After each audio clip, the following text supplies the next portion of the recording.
तो हम स्टार्ट करते हैं। हाँ,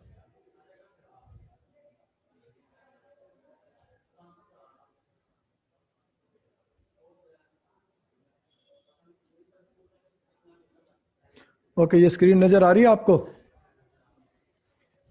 यस सर। ओके, यस तो सर। आज हम Yes, पढ़ेंगे एक Yes, दूसरे sir. एक अनदर टाइप ऑफ रिसोर्स। हम अब तक पढ़ चुके हैं, फॉरेस्ट रिसोर्स पढ़ चुके हैं और वाटर रिसोर्स पढ़ चुके हैं। This is another type of resources. Natural resource है मिनरल रिसोर्सेज। ओके, इसके बारे में पढ़ेंगे, यूजेस पढ़ेंगे, एक्सप्लॉयटेशन पढ़ेंगे, इन्वायरमेंटल इफेक्ट पढ़ेंगे और केस स्टडीज देखेंगे। तो मिनरल रिसोर्सेज जो भी है, मतलब इससे क्या समझते हो आप? Sir late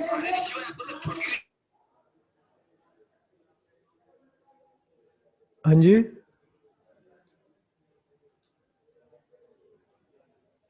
okay, mineral resources कौन से होते हैं? ओके, मिनरल रिसोर्सेज होते हैं, अगर आप देखें यस तो सर। आजू बाजू क्या देखते हैं मिनरल रिसोर्सेज में आप? मिनरल रिसोर्सेज से क्या समझते हैं आप? कौन सी चीज हमें मिनरल अलग अलग मिलते हैं, बताइए। सर सर अलग अलग एलिमेंट्स जैसे iron. Iron, okay. Sir paper. Paper is not नहीं, द वो मिनरल मिनरल नहीं है। रिसोर्स। आयरन, मेटल्स जितने भी है, जितनी भी चीजें आयरन और मेटल्स माइन जितने होते भी हैं है, इंटरेस्ट मोस्टली में। Gold, silver, nickel, you can say iron, steel, bauxite, aluminium, zinc. Okay, these are all mineral resources. ये भी नेचुरल रिसोर्सेज हैं और ये मास्टर कर रहा है क्या? नॉन रिन्यूएबल है। बकू का आदि। These are the non renewable. ओए तेरी। Okay, these are non renewable. Non renewable का मतलब यह है कि वो एग्जॉस्ट हो जाएंगे एक दिन। ओके, एग्जॉस्ट हो जाएंगे एक दिन। Mineral resources, coal is also one of the mineral resources. The minerals are present everywhere in the world. India is mineral rich country. Okay, हमारे जो देश है उसमें बहुत सारी मिनरल्स हैं। Okay, it is said India is rich land of poor people. Okay, हमारा देश मिनरल्स में, देव सर से मिल लो। हमारा देश मिनरल्स में तो बहुत रिच है, लेकिन आदमी पुअर है। मतलब हमारे देश में मिनरल की कोई कमी नहीं है। और जो इंडिया में मिनरल मिलते हैं, कोल मिलता है, manganese, iron, chloromides, mica are found in abundance. India is deficient in gold, silver and nickel. Gold, silver और निकल हमारे देश में कम मिलता है, लेकिन coal, manganese, iron, chromides are very rich. Okay, तो इंडिया इस कहते हैं कि बहुत मिनरल रिच कंट्री है, लेकिन इसके यहाँ के लोग पुअर हैं। कितनी अजीब बात है। ओके, कहते हैं जो टच स्क्रीन आती है, या जो हम टच स्क्रीन यूज करते हैं ना, ये जो मोबाइल में, ये जो मटेरियल Yes, होता है अफ्रीका या किसी कंट्री से आता है। It is very useful material. आप देख ही रहे हैं कि सब जगह यूज होता है टच स्क्रीन का मटेरियल। नाम मुझे याद नहीं आ रहा, लेकिन जहाँ पर ये मिलता है वहाँ के लोग बहुत गरीब हैं। तो कहने का मतलब है कि जो रिसोर्सेज है, नेचुरल रिसोर्सेज जो भगवान ने हमें दिए हैं, उसका जो है यूज़ हम प्रॉपरली नहीं कर पा रहे। अगर आप दूसरे शब्दों में कहें, उसका हम यूज़ प्रॉपरली नहीं कर पा रहे, इसलिए हम गरीब हैं। ओके, आयरन, अगर हम आयरन को ओर के रूप में बेचते हैं, रॉ मटेरियल, तो दूसरी कंट्री उसी आयरन से कुछ स्टील बना देगी और आपसे पैसे ले लेगी। तो basically we are not able to use our minerals, और दूसरे देश में जाके उसको प्रोसेस होने के बाद वापस हमें ही बेच देते हैं, 1 रुपए की चीज़ 100 रुपए में। तो कहने का मतलब है we are not able to use it properly.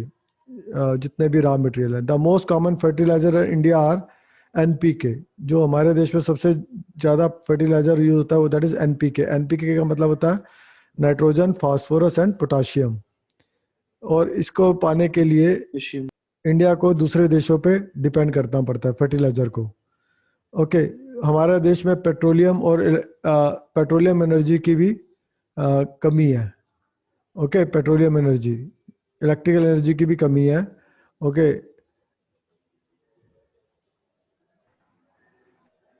तो mining is increasing in mineral rich countries including India. पर लेकिन माइनिंग जो है हमारे देश में बहुत हो रही है। मतलब जिस देश में भी मिनरल होते हैं वहाँ पर माइनिंग बहुत होती है, चाहे वो खुद यूज़ करें चाहे दूसरों को बेचें। तो लेकिन होती बहुत है।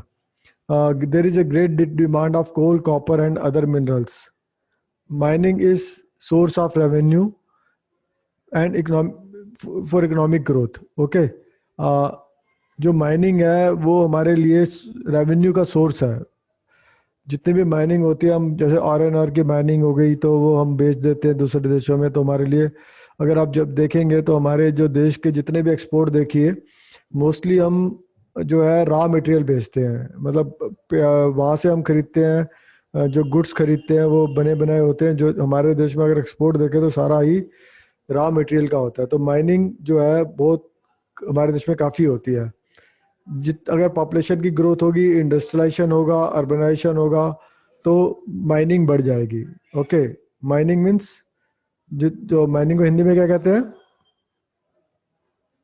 खनन खनन खनन। हाँ, खनन। खनन खनन बढ़ जाएगा। तो आपने कभी गया किसी माइन में? कोई गया हो? यस सर, कोल माइनिंग में। कोल माइन में गए? अच्छा, क्या देखा उधर आपने? सर बड़े बड़े गड्ढे करके कोल निकाले हाँ, जाते बड़े बड़े गड्ढे, गहरे गड्ढे करके कोयला निकालते हैं। That is called the open cast mining. Okay, एक होता है ओपन कास्ट माइनिंग, एक होता है टनल माइनिंग। जो आजकल यूज हो रही है that is open cast mining. Open cast का मतलब है ऊपर से नीचे से पूरा खोदना शुरू करते हैं और उसके उधर से कोयला निकालते हैं। दैट इज कोल माइनिंग में ही करते हैं। तो कितनी बड़ी बात है। जब माइनिंग जब आप गड्ढे करते हैं आप उधर, तो आप देख उसका एरिया सारा खराब कर देते हैं। अगर देखा जाए तो इन्वायरमेंट को बिल्कुल ही नष्ट कर देते हैं। वहाँ के इन्वायरमेंट को, वहाँ के जंगलों को नष्ट कर देते हैं, वहाँ के लोगों को डिस्प्लेस कर देते हैं। ओके, और पूरा का पूरा जो वहाँ का इलाका है, अगर आप माइनिंग में गए हैं, ओके, जनरली जितनी भी माइंस होती हैं वो फॉरेस्ट के नीचे होती हैं, फॉरेस्ट और वाटर शेड के। Okay, you have to remove the forest first, उसके बाद गड्ढा खोदो, उसके बाद सामान निकालो। ओके, तो आप समझ सकते हैं कि इन्वायरमेंट इम्पैक्ट इन माइनिंग का क्या होता होगा। अगर आप किसी में गए हैं तो आप ये इजीली देख सकते हैं। माइनिंग मोस्टली बिहार में, जमशेदपुर, ये हमारा छत्तीसगढ़, मध्य प्रदेश।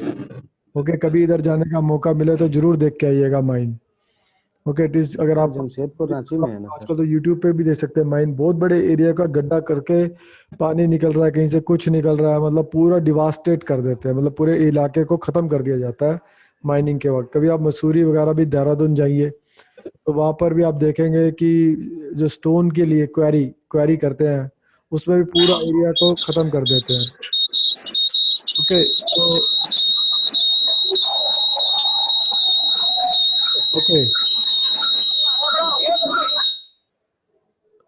तो दिस आर द केसेस। अगर आप देखें, सर एक्सक्यूज मी सर। हाँ, माइनिंग सर कुछ डिग्रेड्स, बच्चे सर वेटिंग रूम में सर इंतजार कर रहे हैं माइनिंग सर, कुछ बच्चे डिग्रेड्स लेटे हुए हैं water sir. And forest resources. Okay, mine जो है वाटर रिसोर्सेज को भी खत्म कर देता है, फॉरेस्ट रिसोर्सेज को भी खत्म कर देता है। It cause water and air pollution. Air pollution और वाटर पोल्यूशन को ये बढ़ाता है। It disturb the ecological system of the area. जो भी इकोलॉजी होती है, इकोलॉजी का मतलब है एक बैलेंस होता है, हर पेड़ पौधा जंतु, ओके, ये शेर हिरन सब इकोलॉजिकल बैलेंस होता है, उसको सारा डिस्टर्ब कर देता है। Okay, mineral must be conserved and should be recycled regularly. Mineral को कंजर्व करना चाहिए, it should be recycled regularly. They must be used as a raw material where there is a major need. They must be substituted for new techniques must be used to prevent losses.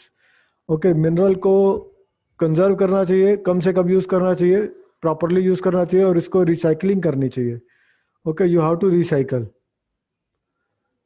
Recycling is very important in case of mineral. Environmental impact of mining. Okay, जैसे हमने अभी discuss किया enquiring.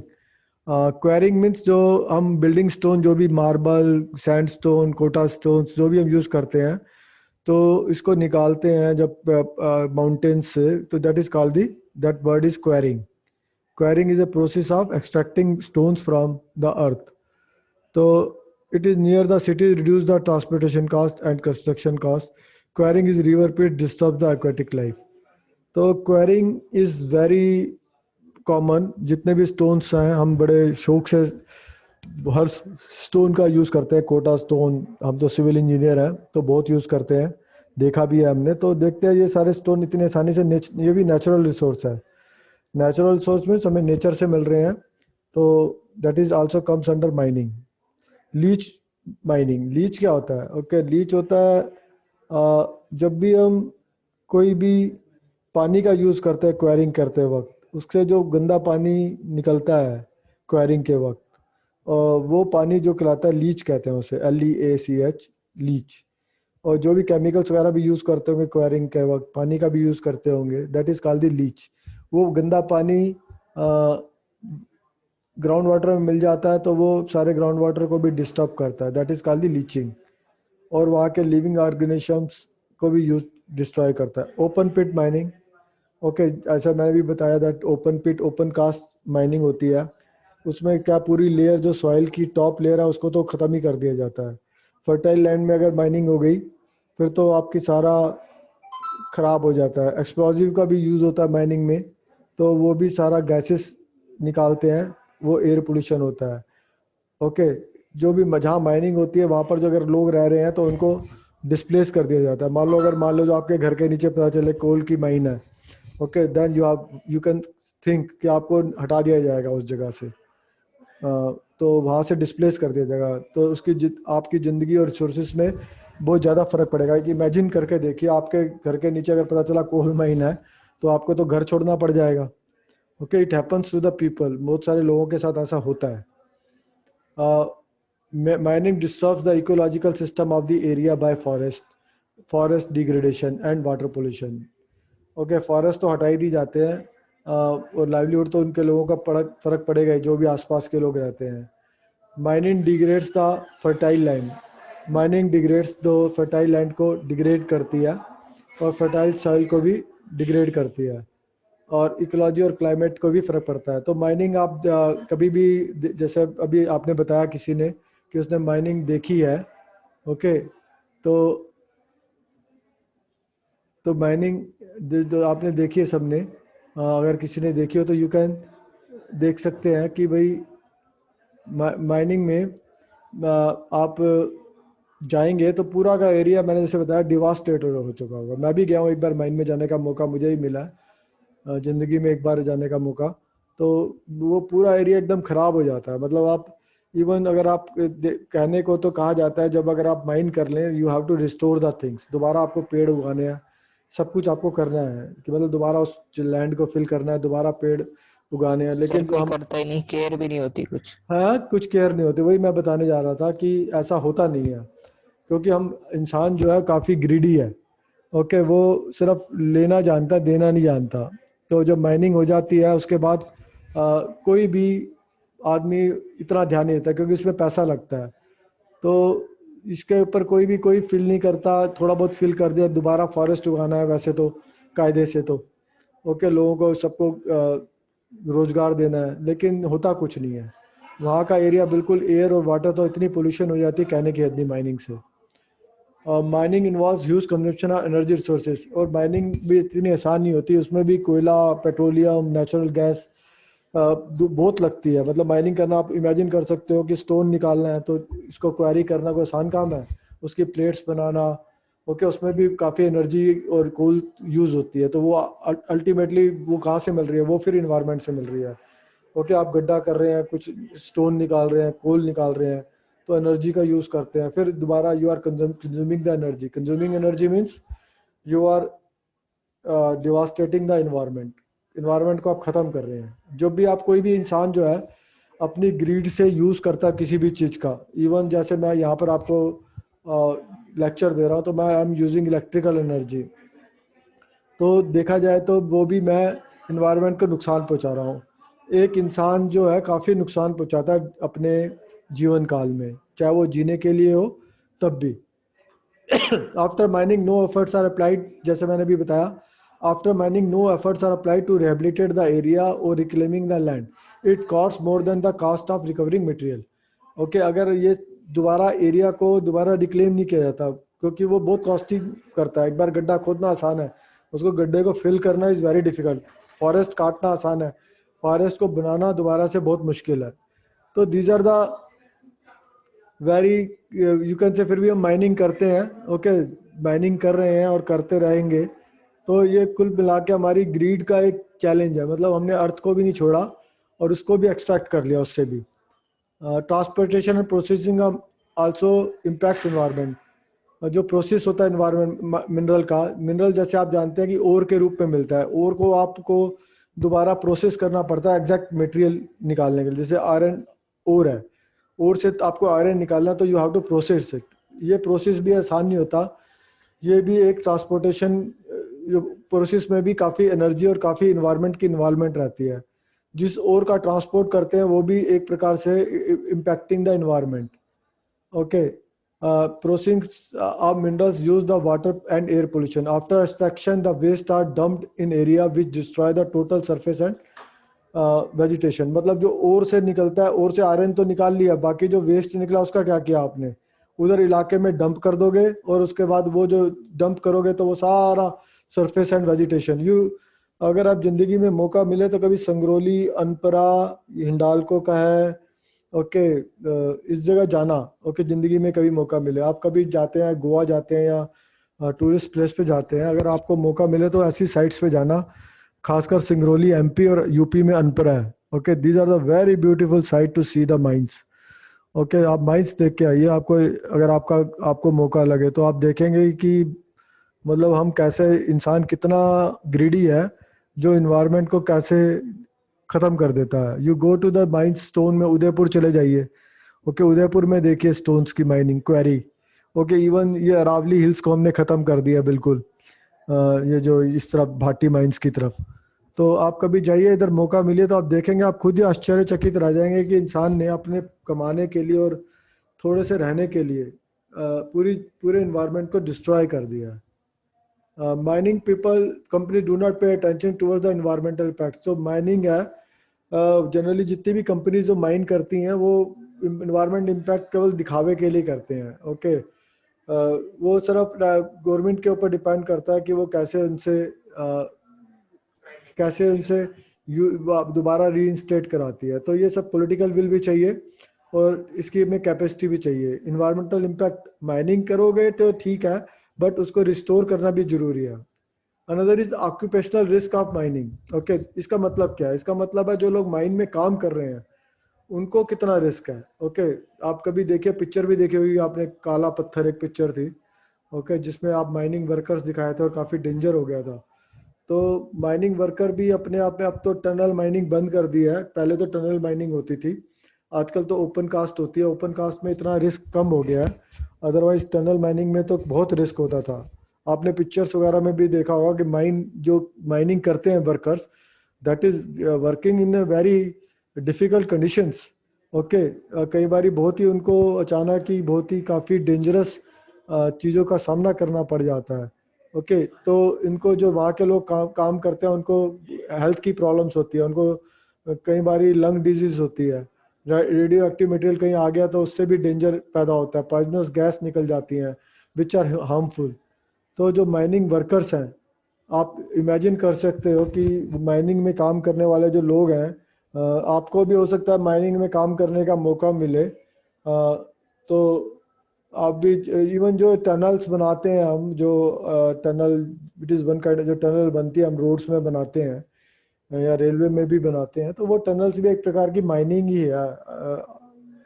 तो ये सब कार्य जो करते हैं लोग, जहाँ पर जो काम करते हैं टनल, हम तो जब आपने इतनी सारी टनल्स देखी होंगी, देखने में तो बहुत मज़ा आता है जब पास करते हैं, लेकिन जो लोगों ने बनाई है दैट इज, उनको तो एक सलाम सल्यूट बनता ही है। जिन लोग, एक हम जो बुराई कर जाते हैं लोगों की कि ये कैसे बनाई है, क्या बनाई है, मतलब जो भी लोगों ने काम किया है अब हमारे लिए, टनल्स बनाई, हमारे को जो भी एक रिसोर्स मिलती है, एनर्जी मिलती है, जो हम घर में बैठे हैं, जो हम पंखे के नीचे बैठे हैं या एसी के नीचे बैठे हैं, तो समबॉडी इज प्रोड्यूसिंग कोल, उस कोल से एनर्जी बनी, एनर्जी से इलेक्ट्रिसिटी बनी। यू कैन इमेजिन कि भाई हम लोग जो है कितने सौभाग्यशाली हैं कि हमें ये सब मिल जाता है।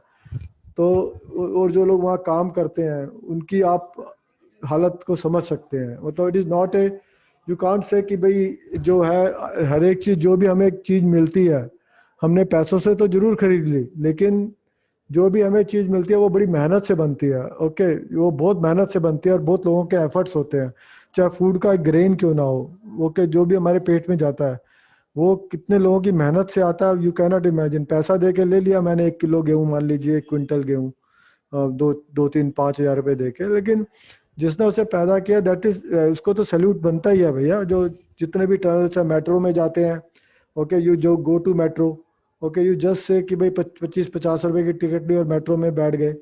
ओके, अल्टीमेटली कई लोगों के खून लगे हैं इसमें। ओके, ऐसा नहीं है कि इतनी आसानी से चीज़ें नहीं बनती।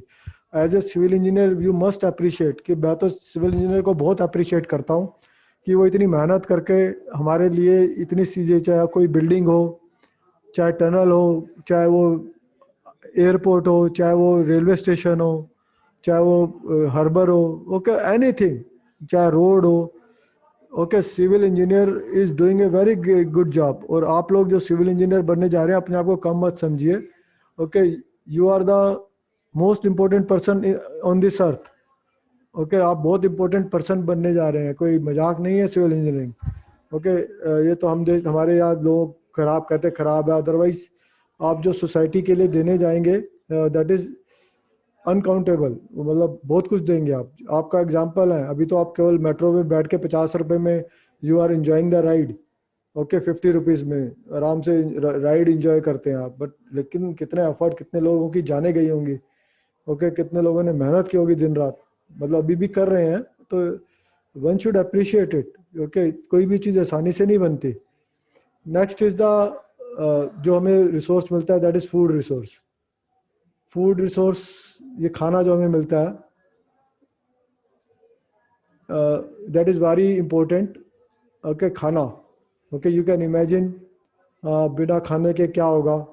तो ये जो फूड है ये भी हमें नेचर से मिलता है। ओके, एग्रीकल्चर से फूड मिलता है। ओके, जब agriculture is an art, science and industry of managing the growth of plants and animal for human use. Okay, agriculture is an art, science, industry managing the growth of plants and animal for human use. Okay, तो अभी ये नहीं पढ़ते, अभी time कितना रह गया है, 11:41। ओके, फूड को हम अगले बार पढ़ लेंगे। ओके, तो अभी मैं माइनिंग पे ही करता हूँ। तो मेरे को बताओ कि माइनिंग में आपने क्या क्या सीखा, can you tell me?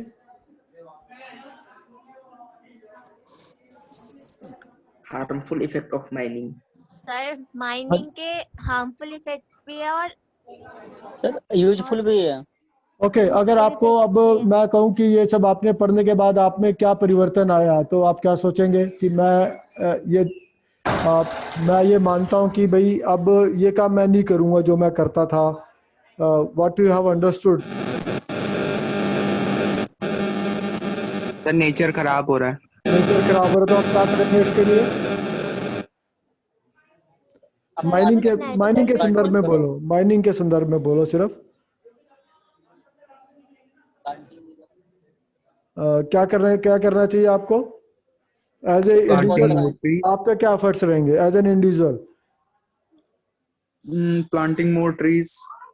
Planting more, mining के संदर्भ में पूछ रहा हूँ मैं। माइनिंग तो करेंगे, लेकिन माइनिंग के साथ प्रिकॉशन भी लेंगे। आप लोग क्या करेंगे? ओके, क्या करेंगे आप? नुकसान कम से कम हो हाँ जी सर, ट्राई करेंगे नुकसान कम से कम हो। हाँ, ट्राई करेंगे कम से कम यूज करें। Okay, we should use properly all the things, जितने भी मेटल्स हैं उसका। और क्या करेंगे?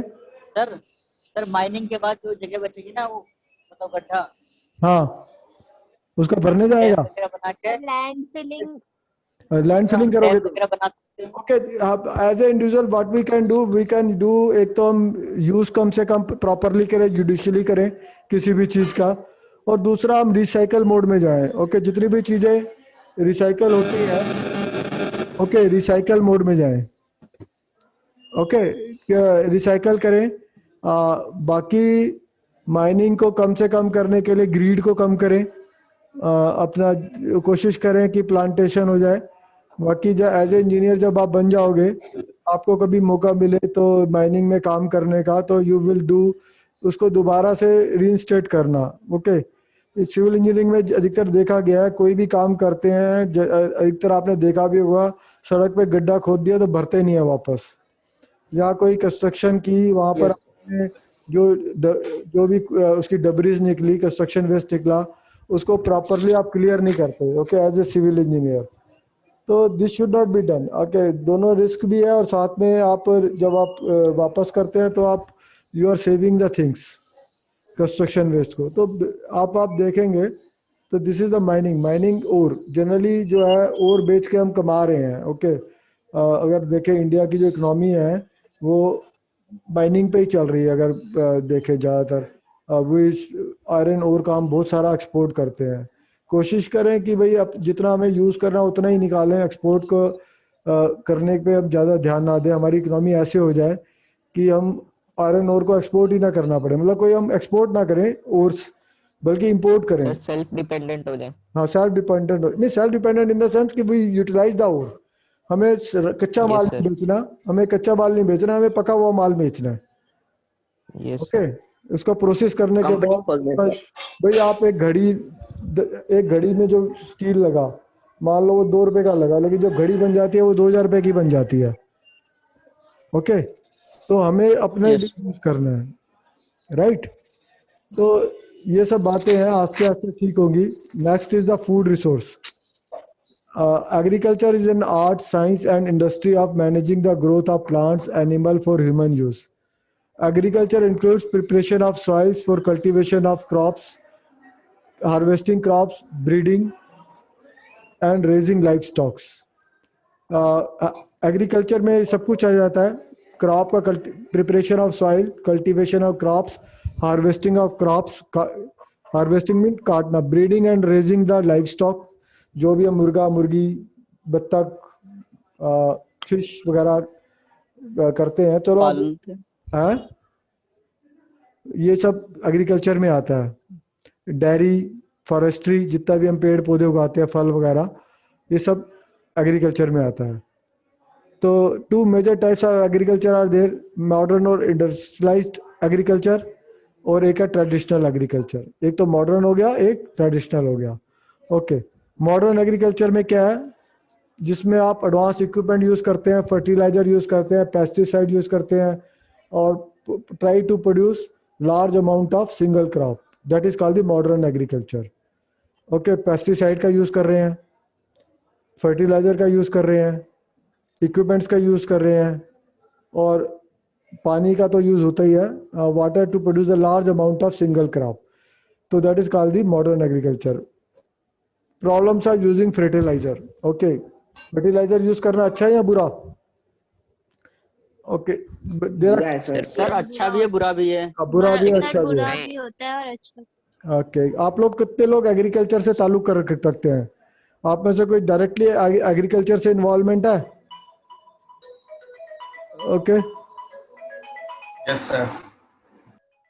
डायरेक्ट हो या इनडायरेक्ट सर, सब रहते हैं इन्वॉल्व इसमें तो। चलो खाना तो सभी खाते हैं, ओके। मैं थोड़ी देर बाद, अब मैं यही खत्म करता हूँ मीटिंग, ओके। प्रिंसिपल साहब का फोन आ रहा है, ओके। आई विल बाद में आपसे अगली क्लास में मुलाकात होगी एग्रीकल्चर के बाद में, उसमें डिटेल में पढ़ेंगे, ठीक है, okay. Okay sir. Okay bye sir. Okay sir, okay sir, thank you. Bye bye. Thank you sir. Good afternoon. Okay sir. Tata, bye bye.